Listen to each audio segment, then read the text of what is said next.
Joining me now is a UFC middleweight fighter who is coming off his debut win a couple of months back, UFC Fight Night 120. He submitted Darren Stewart in the first round after a win over Ryan Spann on Dana White Contender Series show number 3 back in July of last year.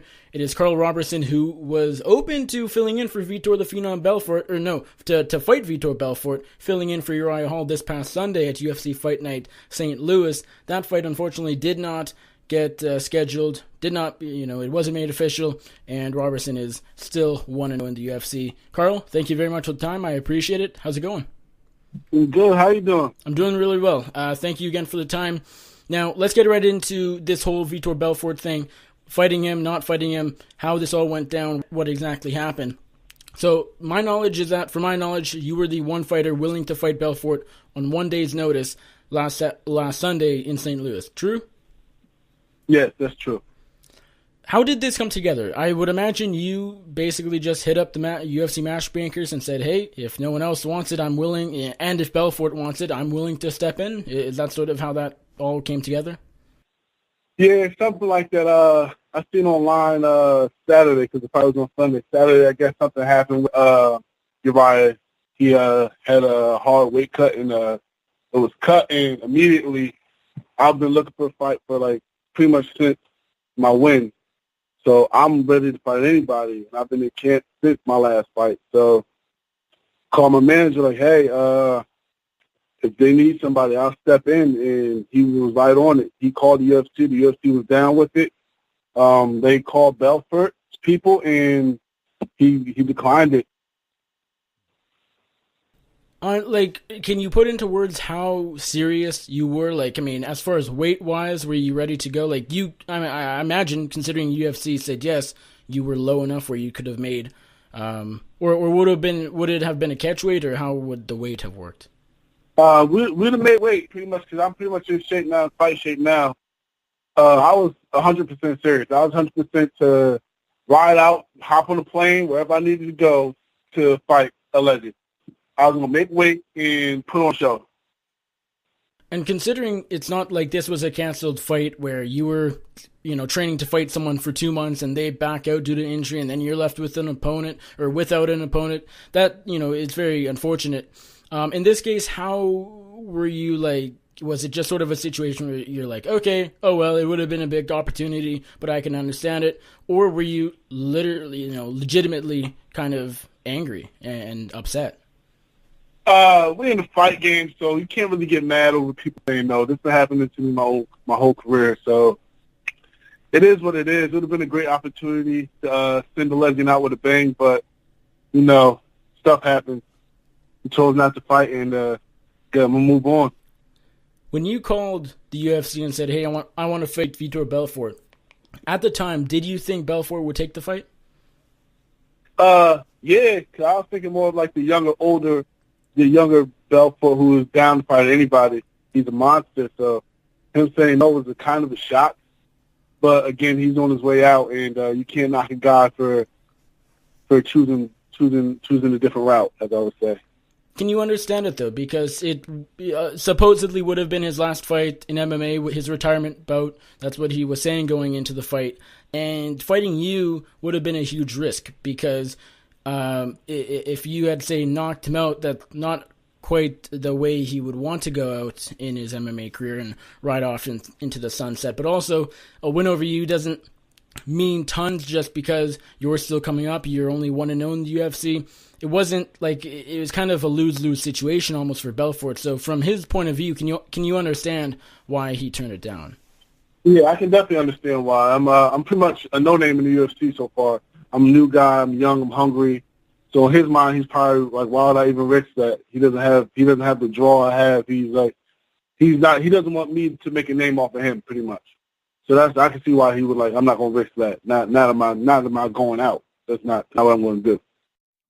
I'm curious to hear what you think about the UFC not paying Belfort, because according to Dana White, he obviously would have gotten paid if he had taken this fight. Or I know Brad Tavares was willing to fight him this weekend, this Saturday at UFC 220 in Boston, and so he would have had a fight and gotten paid, but now he's not because he didn't fight, even though he weighed in and was ready to go and he did nothing wrong. he apparently is not getting any money. Or are you against that? Are you in favor of that? What do you make of that? It's a business. I kind of agree with the UFC on the point that they made that we had a replacement fight. We had 2 replacement fights. You said no, so we're not going to pay you till you fight. You have 1 fight in your contract. We're not going to give you money just because. Like, that's like getting an extra fight. So you're going to get paid for this fight and then fight again and get paid again. That just doesn't make any sense. Yeah, the big difference is, I mean, if this happened a month out and he still said no to you last month, that's a lot different. But I think, in my opinion anyways, a day out, again, Belfort did nothing wrong, and we just talked about it. You can't blame Belfort for not wanting to fight you on a day's notice. Yeah. And so I think it's a little different, and I mean, we can say what we want. I mean, he should have gone to maybe a little something. I think. Maybe he could have got like a quarter of his pay, some type of money, but to ask for like your whole show purse, no, that's too much. Especially if he's getting paid big bucks, that's a lot of money. That's not realistic. How would you have approached the fight had it happened? Simply because it was basically a win-win scenario for you. If you go out there and win, that does a ton for your career. You go from, let's be honest, not a ton of people know who you are. You don't have a huge following yet. You're only 1-0 in the UFC. Although the very quick knockout on Contender series definitely helped rise your increase your stock. But how would you have approached it? Because you would have everything to gain, nothing to lose, and then Belfort, as we said, sort of nothing to gain, everything to lose. Do you go out there, do you plan for it, do you game plan as much as you can, or do you just go out there and sort of have fun? You go out there and have fun. Like, I'm a warrior. We go out holding our shield, we go out on it. So go out there and just go for the knockout, put on a show. Like, truthfully, when I go for fights, I don't game plan as much as most people do, because people change on the fly. People evolve at all times. So you game plan for an old version fighter will get you in trouble. So you go out there, Vitor's a fighter. You hit him a couple times, you're going to come back strong. So you go out there willing to risk everything. I have nothing to lose. Why would I not go out there going for a knockout, put on the show? So I'm going to go out there and put everything out there. I'm curious to hear how much, can you put into words how much a win over Vitor Belfort, had he accepted, had it went down, had you get the job done last Sunday in St. Louis, how much it would have done for your career? Again, you're 1-0 in the UFC. You've never fought a name like Vitor, but the reason I'm asking, it's not a super obvious question, simply because he's not who he once was. He's almost 40 already, and he's so far from who he once was, but the name value is still there. Yeah, definitely. He's definitely got stock with his name. It's been huge, just because I watched him growing up. I'm a lefty, he's a lefty. It was been like passing the torch. Truthfully, I take off where he left off at his best. Like, I'm the new hungry lefty, aggressive fighter, and I loved it. It would have been like a dream come true. Like they say, work hard so your idols become your competition, and that would have been the point. That's one of the goals, and that would have been one of the best moments of my career thus far. Did the UFC or the matchmakers tell you anything after informing you that Belfort did not want to fight you? Did they say, thanks for stepping up anyways? Did they say anything? No, they were happy with the fact that I was willing to step up on such short notice, but they didn't go in detail on why he said no or anything. That's none of my business, so right. I didn't really ask. So it is what it is. He'd have said yes, he'd have said no. I take it as I take it. I was just more talking about as far as like you. This sort of. Do you feel like this turns you into a company man all of a sudden? Not saying you weren't, but let's be honest. The UFC likes fighters who are willing to step up like yourself in this situation. Do you think you're going to get a big opportunity next? Do you think we're seeing the middleweight division in your division, Machida versus Eric Anders? That's a huge fight for Anders. One, some people could say he doesn't necessarily deserve, but he called him out. He called his shots and he got it. Do you think the UFC is now sort of looking at you like that and going to give you another big opportunity? Yeah, the UFC is looking for that new blood. Like, so many young fighters, such a stacked division, and the vets are getting up there in age, and they're on their way out. They need new names to draw, and they want people who are coming to fight. They don't want people who just come to show, dance around, and just try to get a name, try to be on TV. They want people who actually want to go in there and get the job done, go out for a finish, put on spectacular show and go out there and bang. And I think that's what they see that in me. They see that I'm really about the fighting life, and I'm down for anything. I have an old school fighting mentality, as in I'm ready to fight anytime, anywhere, against anybody. But I'm not going to duck and dodge. And they starting to get that vibe. So hopefully a big opportunity comes from it. Okay, but the UFC did not say anything like that. No. Okay. No, they're not going to just bluntly say, "Hey, let's give me a big opportunity." They're not going to come that direct. Yeah, the UFC isn't. The UFC is not big on giving hints about things like that. Yeah, you're going to just have to be pleasantly surprised when it happens. Yeah. So you said earlier that you were pretty much in fight shape. You were ready to go. You were, again, ready to go. You're close to weight, or at least you could have made weight comfortably. Is that because you've been training for a fight that might happen that just isn't official, or are you always... I mean, everybody says, most fighters are typically ready to go, but you're coming down also from 205. You've had a couple fights at light heavyweight. I know you started your career at 185, if I'm not mistaken. At least your pro career. I'm seeing some amateur fights at 205, but you're not a small 185er. So, what was the reason for being fairly close to that weight? Since I'm so new, I just always want to be ready for opportunity. Trying to get anything I can grab right now. So me staying in shape gives me the chance or the opportunity to have a chance to do it, instead of having to wait like, oh, I can't do it because I'm too far out, or I can't do it because I'm not in shape. So might as well stay in shape and wait for something to pop up. And as far as the weight, you said you could have made weight comfortably. How much are we talking? Were you like 10 pounds over, 15, 20? Like, what is comfortable? Between 10 and 15, that's comfortable. Because, I think the last 10 is always water, and that's easy. We're fighters, so. I find that incredible that you're able to walk around at, 200, 205, or you said 10 to 15, so that, makes it 195 to 200. I find that crazy, coming from a former 205er.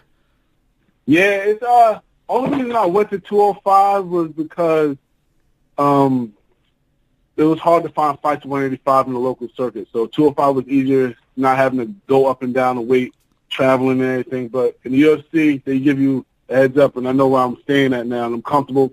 And with the UFC PI, they got me on a fantastic fitness plan, and it makes it much easier for me. How much have you been at the UFC PI? 3 times so far.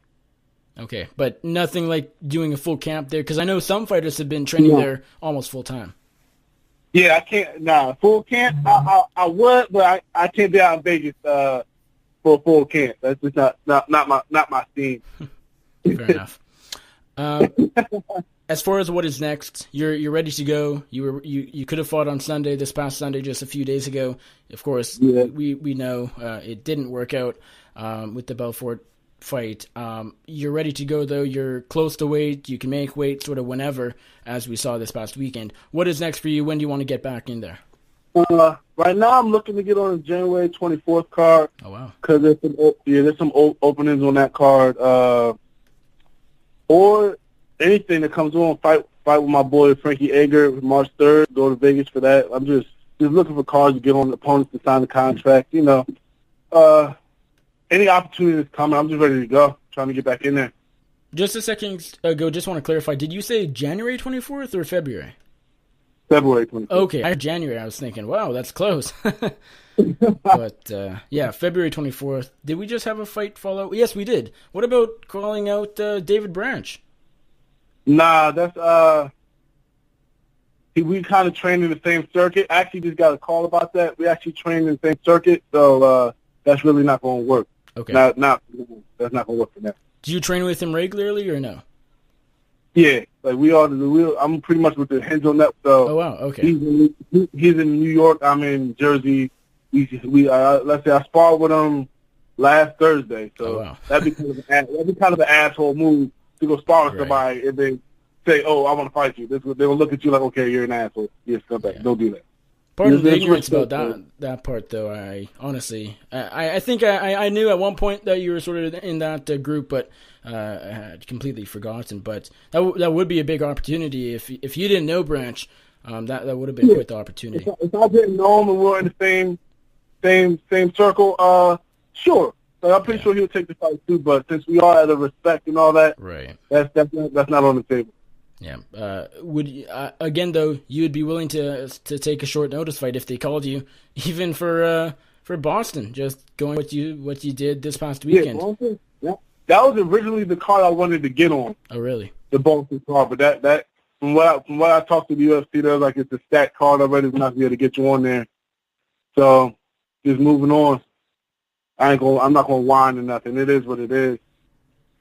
You seem like a guy who likes to fight very frequently. I mean, in 2017, you had 3 fights. That's fair. That's not a crazy amount, but it's not a low amount by any means. Are you surprised just a couple months later from your debut against Darren Stewart, just over 2 months, that you don't have a fight lined up? Is that kind of surprising? Yeah, it's kind of hard because I'm used to trying to get fights back to back. The only reason I had like 3 fights last year is because no one was signing a contract in the local circuit, so I had to wait for the Contender series because they got a guy from Texas, so he didn't know who I was, so he was willing to take the fight. And then I asked for a fight right after that because I was the first guy from the Dana White Contender series to actually fight, to sign the contract for a fight. Right. Yeah, that's actually a big deal. Do you feel like you get not to mean this? I don't mean this in a bad way, but do you feel like you get not special treatment, because I don't think that's really fair to say, but do you feel like Dana White and the UFC pays attention to you more than some fighters simply because you came from their quote-unquote feeder league?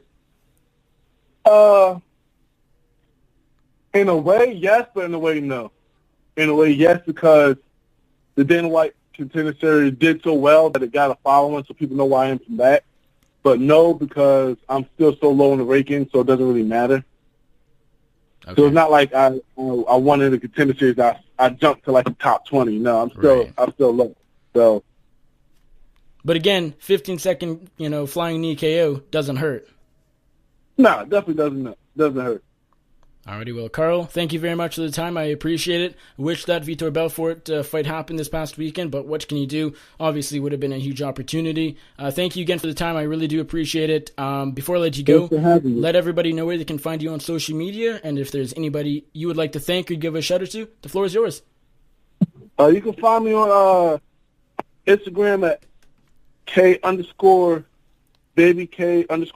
and on Twitter at BabyK_Roberson. And again, thank you to everybody who support me, my fans, my coaches, and everybody who deals with the frequent fighting I like to do and the craziness.